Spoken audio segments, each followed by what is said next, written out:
The flare functionality allows you to mimic a reflection on the product from a light source like the sun.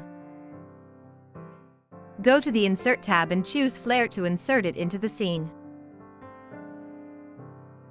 You can change the size of the flare, but also the position and angle.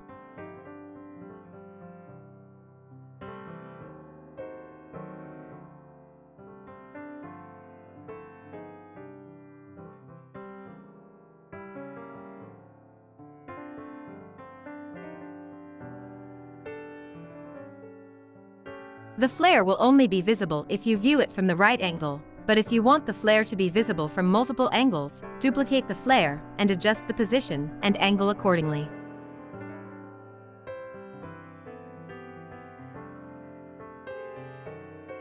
The glare functionality allows you to add a bright and shining light effect from a certain point on a product.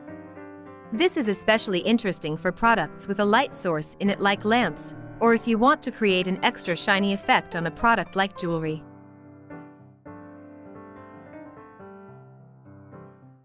Go to the Insert tab and choose Glare to insert it into the scene.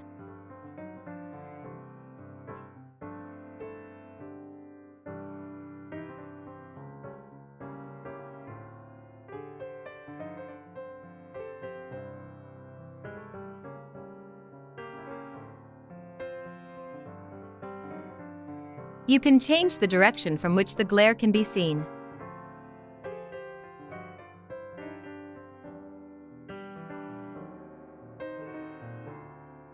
And there are several options to change the appearance of the glare. You can change the size and blur. You can also change the number of edges and its extension.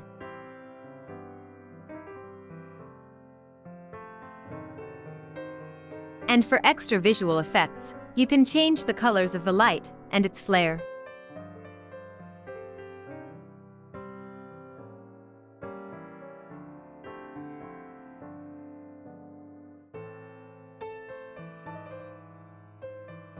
The flare will only be visible if you view it from the right angle, but if you want the flare to be visible from multiple angles, duplicate the flare and adjust the position and angle accordingly.